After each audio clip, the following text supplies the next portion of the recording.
અમદાવાદ શહેરમાં વર્ષ 2015 દાણીલીમડામાં થયેલા હત્યાના ગુનામાં સંડોવાયેલ આરોપીની ક્રાઇમ બ્રાન્ચે હત્યાના 9 વર્ષ બાદ ધરપકડ કરી છે। જો કે આરોપીની ધરપકડ બાદ હત્યા પ્રેમ લગ્ન કરવાના કારણે નહીં પરંતુ 20 વીઘા જમીન પડાવી લેવા માટે થઈ હોવાનું સામે આવ્યું છે। આ રિપોર્ટ ગુજરાત ગીતા ન્યૂઝ અમદાવાદ શહેર। 2015 દાણીલીમડામાં થયેલા હત્યા કેસમાં આરોપીની ધરપકડ છે। કોની હત્યા થઈ હતી, આરોપી કોણ અને શું કારણ સામે આવ્યું? ગઈ તારીખ 12/9/2015 રોજ દાણીલીમડા પોલીસ સ્ટેશન ખાતે એક હત્યાનો ગુનો નોંધાયેલો અને આ ગુનાની જે ટૂંક વિગત છે મુજબ ફરિયાદી છે અખ્તર આલમ શફીક અહેમદ શેખ, જે મૂળ ગવારપુખર ગામનો અને ઉત્તર નોર્થ જનાપુર પશ્ચિમ બંગાળનો રહેવાસી છે। જે અખ્તર એના ગામ હતો ત્યારે એને જ ગામની નસરીન બાનુ શેખ સાથે પ્રેમ સંબંધ થયેલો। આ નસરીન બાનુના જે પિતા જે છે એ ખેતી કામ કરે છે અને એમની ઈચ્છા એવી હતી કે એમને ફોઈના દીકરા સાથે અજમલ શેખ સાથે આ નસરીનના લગ્ન થાય, પરંતુ નસરીનને અખ્તર આલમ સાથે પ્રેમ હોય એ બંને જણા ભાગીને લગ્ન કરેલા। આ લગ્ન કર્યા બાદ નસરીન અને અખ્તર આલમ બંને દિલ્હી આવેલા અને દિલ્હી થોડો સમય કામકાજની શોધ કરેલી, પણ પછી ત્યાંથી એ લોકો બંને અમદાવાદ આવેલા અને નવાબની ચાલી શાહ આલમ ખાતે રહેતા હતા। આજે અખ્તર આલમ અને નસરીન જ્યાં રહેતા હતા પછી એ લોકોએ ત્યાં અમદાવાદ ખાતે જ એ જ વિસ્તારમાં દાણીલીમડા ખાતે એક સિલાઈ કામના કારખાનામાં બંને સાથે કામ કરતા હતા અને 3-4 મહિના જેટલું અમદાવાદમાં રોકાયા બાદ એમના જ ગામનો એક મંજર આલમ કે જે અત્યારે જેની ધરપકડ કરવામાં આવેલી છે, એ મંજર આલમ ત્યાં પશ્ચિમ બંગાળથી જ અમદાવાદ આવેલો અને એને પણ રોકાવાની વ્યવસ્થા અખ્તર આલમે એના ઘરની બાજુમાં જ કરેલી અને એ લોકો સારા એક જ ગામના હોય, પરિચિત હતા।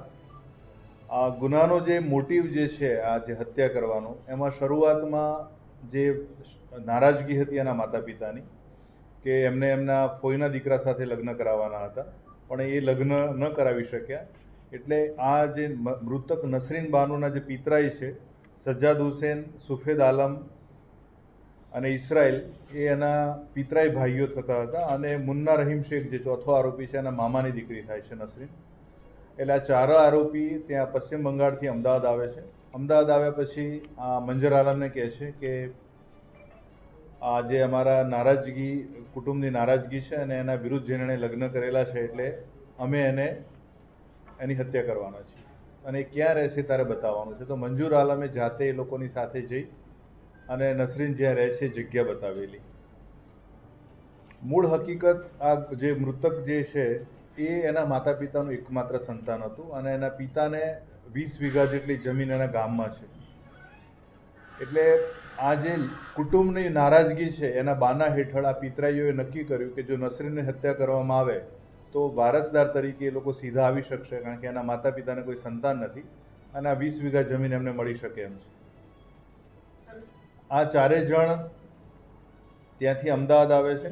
અમદાવાદ આવ્યા પછી મંજર આલમને એ લોકો શાહ આલમ દરગાહ પાસે મળે છે ફરીથી કે આજે અમે કામ કરવાના છીએ અને જ્યારે એ અખ્તર આલમ ઘરે નથી હોતો ત્યારે એ નસરીન બાનુના ઘરે જાય છે અને ત્યાં સજ્જાદ હુસેન નસરીનનું મોં દબાવી રાખે છે અને મુન્નો એને છરીથી ગળું કાપી એની હત્યા કરે છે। આ હત્યા બાદ 4 આરોપી અને 5મો મંજર આલમ બધા ભાગી જાય છે। એ પૈકી જે તે વખતની તપાસ દરમિયાન 2 આરોપી પકડવામાં આવેલા હતા, સજ્જાદ હુસેન અને સુફેદ આલમને। હાલ આ કામે મંજર આલમને પકડ્યા બાદ હજુ 2 આરોપી વોન્ટેડ છે, મુન્ના શેખ અને ઇસ્માઇલ શેખ, જેના માટે અત્યારે કાર્યવાહી ચાલુ છે। આ જે શરૂઆતમાં આ હત્યા કરવા માટે જે કારણ દર્શાવેલું હતું કે કુટુંબની નારાજગી છે એટલે નસરીન બાનુની હત્યા કરવામાં આવેલી છે, પણ જે પ્રાથમિક પૂછપરછ અને બીજી વિગતોને વેરીફાઈ કરતા એનું સાચું કારણ આ નસરીન માત્ર એના માતા પિતાનું એકમાત્ર સંતાન હોય અને એના વારસદાર તરીકે એના પિતરાઈ એટલે એમના જે ભત્રીજાઓ છે એ જ આવવાના હતા નસરીનના પિતાના, અને એ નારાજગીના ઓઠા હેઠળ આ જમીન મેળવવાની લાલચથી આ લોકો એમની હત્યા કરેલી છે।